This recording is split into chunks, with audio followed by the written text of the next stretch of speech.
இயேசுவில் எனது அன்பிற்குரியவர்களே, உங்களுக்கு என்னுடைய இதயம் கனிந்த வாழ்த்துக்கள். வணக்கம்.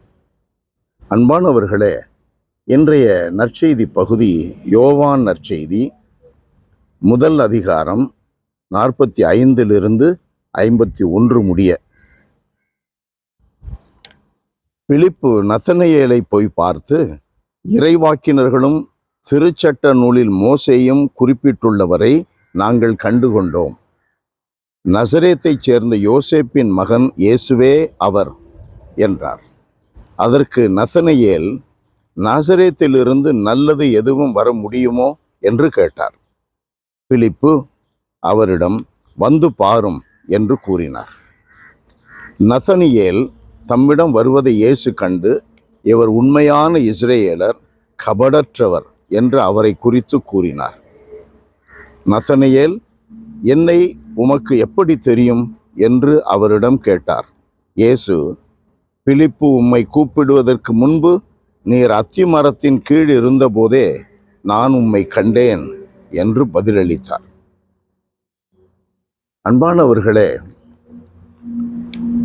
பிலிப்பு நத்தனேயேலை போய் பார்த்து, இறைவாக்கினர்களும் திருச்சட்ட நூலில் மோசேயும் குறிப்பிட்டுள்ளவரை நாங்கள் கண்டுகொண்டோம் என்று சொன்னார். இந்த பிலிப்புவை போல நாமும் இயேசுவை மற்றவர்களுக்கு அறிமுகப்படுத்த வேண்டும்.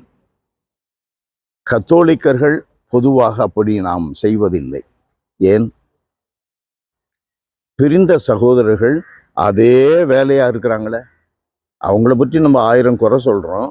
ஆனால் நம்மிடம் அப்படி மற்றவர்களை இயேசுவிடம் அறிமுகப்படுத்த வேண்டும், இயேசுவை அவர்களுக்கு அறிமுகப்படுத்த வேண்டும் என்று நம்மிடம் அந்த வேகமே இல்லையே, அந்த வாஞ்சையே இல்லையே.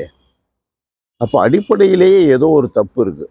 நாம் உண்டு, கடவுள் உண்டு அப்படின்னு நம்ம இருக்கிறோம். நான் உண்டு, வீடு உண்டு, வேலை உண்டுன்னு அப்படின்னு இருக்கிறேன். அது ஒரு பொழப்பாது.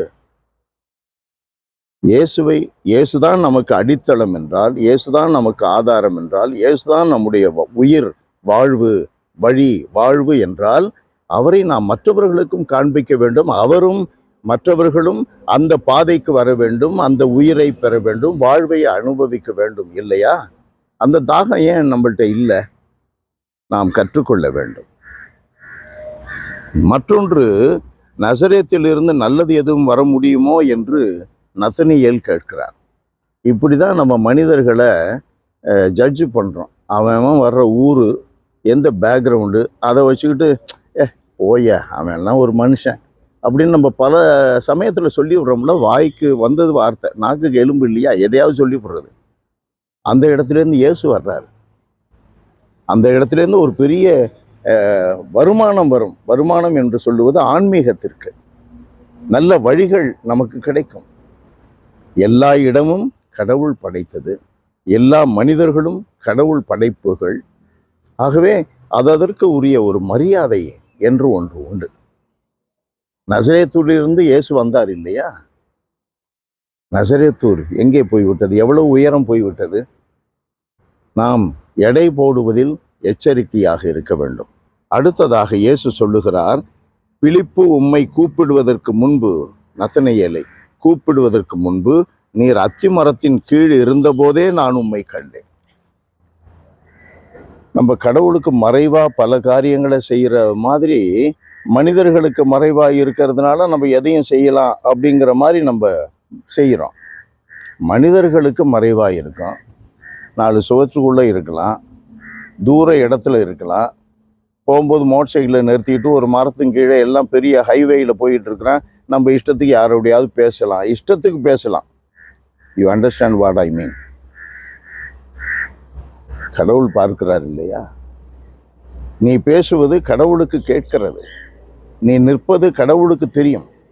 139வது திருப்பாடலில் நம்ம பார்க்கிறோம், வானத்துக்கு மேலே போனால் அங்கே நீர் இருக்கிறீர், பூமிக்கு கீழே நீருக்குள்ளே அங்கே சென்றால் அங்கேயும் நீர் இருக்கிறீர், உமக்கு மறைவாக எதுவுமே இல்லை. அப்போ மனசாட்சியில் அந்த பயம் வேணும். கடவுள் நம்மை பார்க்கிறார், நாம் பேசுவதை கேட்கிறார்.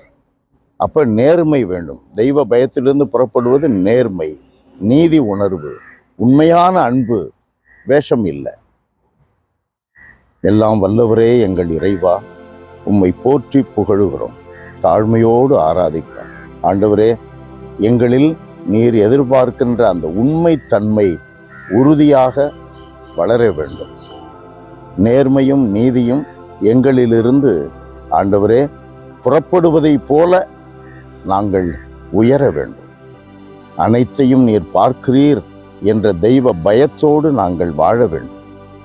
இயேசுவின் பெயரால் மன்றாடுகிறோம் தந்தையே. ஆமென், ஆமென்.